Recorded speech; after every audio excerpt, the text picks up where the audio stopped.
Hey guys, welcome back to Ripe for Investing. In today's video, I'm going to show you how to do a basic stock screen on Fidelity's brokerage page here. I have a account with Fidelity, and I also have one with Vanguard, but I do all of my active trading with Fidelity. And when I started, I didn't know all these little wonderful tools were available. So that's the point of today's video, is to show you how to do a nice little stock screen and maybe include some of the metrics that I use. So what you're going to do is you're going to come up here to where it says News and Research and click on Stocks. And that's going to take you to this page, which you just saw, but I want to show you that. And then you're going to come over here to where it says Stock Screeners to the left. And then you're going to click on Start a Screen. And that's going to take you to the page that you're just going to love, because here's where you can get some wonderful ideas. Now, personally, I don't use any of their strategies given, but you could also find some ideas with just these. But the first thing I do is I go over here to where it says Most Popular, and I click on the little hyphen, and that's going to minimize it because I don't use those guys. All right, so let's just say we want to do a basic dividend screen. So here's what I'm going to do. I'm going to click on dividends. That's going to bring up some options. And then I'm going to go to dividend yield. Okay. Now, personally, I don't really like a whole lot of stocks that pay, say, like 7-10% dividends. So what I usually do is I usually are looking for stocks below 5%. So what I might do is below 5%, and then I usually take it all the way down to the low, which is 1.28%. And this is going to give me quite a bit of options here. I now have 1,375 stocks, so 1,375 stocks. And if you go over here to the right where it says dividend yield, you actually can left click on that. And what that's going to do is now it's going to range these stocks from low to high, or maybe you want them from high to low. So you can get to the goods real quick here. But as you already know, or you should know as an investor, you don't just look at the dividend yield. That's a very bad idea. So let's say you want to also screen for dividend growth. So I'm going to scroll down back to my little dividends over here on the left and click on dividend growth rate. Now, here's where I have to be careful, because you'll see one that says a 5-year average, and then this one is the year average. The only problem with the 5-year average one is that some of these companies, you're going to miss out on some great companies, I think, if you click on just the 5-year, because not every stock has been increasing its dividends for 5 years. So it just depends on what you're looking for historically. You know, if you want a dividend aristocrat, of course, then you can click on that. But some companies have just started paying a dividend, or maybe they haven't been increasing their dividend long. So I click on the 1 year, and I want companies that have been aggressively growing their dividends. So I might click on the first 3, and then now that's going to narrow me down to 571. And then if you go back over here, you're going to see that you have a column of dividend yield and then a column of dividend growth rate. Wow, 2,000%. And once again, these numbers don't tell you much of anything by themselves. You have to, do more research. So, just because, the company's paying 2,000% growth rate, that means nothing. Who knows where that number came from? Also, if a company has not been paying a dividend and then all of a sudden it pays one, well, then of course this number is going to be sky high, right? So, you have to understand the numbers you're looking at. So you could come down here and then you could research the companies, and you would be here for a while because there's 6 pages now. So what I prefer to do is I like to put in some more metrics. So I'm going to do more than just a basic dividend screen. So this would just get you some nice dividend stocks, but it's not going to give you great stocks. So what I like to do is I like to come down to where it says company value. And a basic screen that a lot of people do is price to book ratio. So you click on that, and let's say I want companies that only, their price to book ratio is less than 3, let's say. So I'll click on very low, low, medium, and now it's going to bring me up with 316 results. So I have cut my results pretty good. And so maybe this is more manageable now. Let's see how many pages. I got 4 pages to go through. But even then, price to book still by itself is not telling you a whole lot, because what if there is some reason, somehow the price to sales ratio got in there. Let me do this again. Price to book ratio. I don't know why I went to price to sales. So price to book less than 3. And that's going to give me 363 results. And that is, 4 pages. So if I go over here and I click on price to book ratio, I click on it, and now it's going to show the companies with the lowest price to book ratio. But what I was trying to say is this doesn't tell you a whole lot, because these companies could be really beaten down for a good reason. Maybe they're under book value for a reason. Maybe it's garbage. I'm not saying it is, but maybe it is. So even with these three metrics, you're still not getting a complete picture. But it's good, if you want to use this as a metric. Price to book ratio is a nice metric to just like screen some things out. So you could do this, and then you could go down through here, and then you could get some stocks. What did I say? We had 363. Okay, so let's just keep that up for the fun, right? And then what I'm going to do is I'm going to go down here to company value, and one of the ratios that I personally use a lot is price to cash flow, because I want a stock that has incredible cash flow. So I go down to price to cash flow, and what I'm looking for is actually low numbers, not high numbers, low numbers.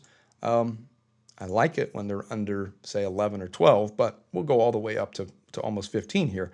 The reason you want low numbers is because the cash flow is underneath the fraction. So if you have a lot of cash flow, then this number is going to be lower. And so what I'll do is I'll go over here to price to cash flow ratio, and I'll click on that. And now the ones that are the lowest are going to be down here. And these companies are now you're going to see companies that have apparently lots of cash flow. So Honda Motor comes up and it pays 3.77% dividend. So you get all this information pretty quickly, and it has a book value of 0.62. I don't know anything about Honda Motor Company right now, so I'm not telling you to buy this. I'm not saying this represents a good investment, but it could give you some ideas to research further. And I keep going down, and here's another one that comes up, Magna. That's been on my watch list before, and you can see that it's pretty beaten down, but it has a tremendous cash flow. And I've talked about that actually in one video, that they have a nice cash flow. And then of course there's Kroger's, Kohl's, Steel Dynamics, ConocoPhillips, and you just kind of go down through here, and you maybe get, oh, there's my buddy Foot Locker there. And so you go down here and you get some ideas, and you research the companies, but you're still looking at 295 results and 3 pages. So maybe you have some more metrics you want to put in there, like let me go down through here and just throw another one in there. One of my favorite ones to put in there is I'll go down to where it says performance and volatility. And I love this one. This one's fabulous. It says percentage above the 52-week low. And I like that.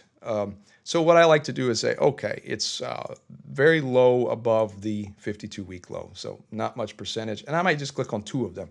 And now we are only down to 167 results. So then I'll do my little thing where I'll left click on above 52-week low, and now these are the companies that are beaten down the most. And it might be worth investigating. Some of these, honestly, a lot of these I have never heard of.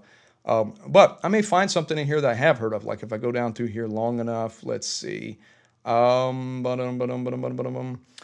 are a bunch of them. There's like Barclays, and there is Coors Brewing Company. I saw that the other day, as a matter of fact. And you might just, and actually maybe that's why I saw this. Maybe I did a screen and I saw that one. It pays a 3.96% dividend, but it's only above the 52-week mark, very low. So, this screen right here, there's only 1, 2, 3, 4, 5 metrics. It still's not telling you a whole lot other than just a bunch of numbers on a screen. But it gives you, a place to start, so you're not overwhelmed and you don't have, 5,000 million different stocks to try to investigate. So you can come up with your own custom screens. I'm not going to say that this is the screen that I always use, but if I'm looking for a dividend growth stock, then of course I'm going to put that in there. But for me, sometimes I say, like right now, I might say, well, maybe I don't even want a dividend paying stock. So I'll go back up here and I click on that, and I just get rid of dividends altogether. And now I have 948 results. And let's just say I'm trying to find a growth company. I can go over here to where it says company growth, EPS growth, click on that. And I might do this. Let's see. What's the one that I use? Projected next year versus this year. Click on that. And I might click here very high. And then now all of a sudden I'm going to get growth stocks that are projected to grow a lot. And so then you have a whole nother set of stats there and metrics. And you can kind of customize this to what kind of stock you're looking for. For me, I'll pick a stock out because I want a dividend income stock, or maybe I want a dividend grower. I've got companies right now that are dividend growers. They pay like 2% and less as far as dividends. So they're not really huge income stocks, but they have a mixture of dividend and growth. And so you can use these metrics to find that. I also have stocks that are just that don't pay any dividends. I have a couple of those. So you can use that. I was trying to think of some other metrics that I use a lot of times, and I'm going to get rid of everything here, but just to show you how some other things that you can do. Let's go back down to performance and volatility. Another statistic sometimes I use is beta. So you can go to 1 year annualized and say, hey, I want a stock that's got a low beta. The volatility is pretty low there. So then you have that whole set of things, and you can even do that. You could say, okay, I want a low beta stock. So pretty much anything you want, you can get on here for a screener. There's technicals, people that are into candlesticks and stuff like that. I'm really not into all that. But I was trying to think of another one that I use sometimes, like management. Oh, this one is a great one. Management and growth. Let's actually do one of these. So management and growth, let's click on return on equity, and let's make it really high, the first three. And so then this return on equity, and let's actually do one more. Return on equity, let's see, profit margin. Yeah, let's go with profit margin. Companies that are making, high profit margin. So now I have return on equity and high profit margin. And now I'm going to only have 850 results. Okay, so now what I might do is say, well, I want a stock that at least pays me a dividend with those metrics as well. And then I'll come in here, and once again, I'm just going to go through and I'm going to take out, let's say I want more of a growing stock and less of a dividend stock. So I might just click on 3 of these and not worry about the 3 to 5% dividend. And now all of a sudden I have 361 results to go through, but I'm going to arrange it to where return on equity is the highest. And now I got some, a mixture. I don't have just pure dividend income stocks. I have a mixture of kind of things here. You got great return on equity that are low volatility, have high profit margins, and have a dividend, but not incredible dividend yields. You see the Hershey Company here, PepsiCo, Clorox. And let's do one just for my own benefit. I'm kind of seeing what's out there. So percent below the 52-week, percent above the 52-week. Let me do this again. Boy, where is it at? Percent above the 52-week low. Thank you. And I want only the cheapest stocks. So I'm really going to eliminate some stocks. I got only 145 stocks now. And let's see, what are the most beaten down stocks with incredible returns on equity that pay me a dividend? And it looks like lots of financial companies that I've never heard of. Oh, there's Eli Lilly. I have heard of that. Rogers Communication. I saw that the other day. And there's your buddy Johnson & Johnson that everybody's been talking about right there. So this might be a nice screen. You just have to kind of use it to your own and do your own research here, but this kind of presents a nice screen. So I just wanted to kind of show you this stock screener on Fidelity. What do I use to get ideas? Because I certainly just don't like go down a list and start just trying to pick out stuff randomly or try to look for everything. So I kind of just set some parameters and see what comes up. And, it might present a nice idea. And sometimes I'll put in maybe 10 different parameters. I don't want to do that in this video, but I'm just kind of showing you how to use the software and the website. And it's quite fabulous. This is one of the reasons I love Fidelity so much, because you can just get so much information from that. And I might go over some more things in another video about some of the other tools on the Fidelity website. But this is one of my favorite tools because you can get so many nice, wonderful stock ideas to just kind of investigate. All right, so that's all for today from Ripe for Investing. Please visit my website and hit that subscribe button if you've enjoyed this video. If you have any questions, throw them in the comments. I would love to hear from you. Take care.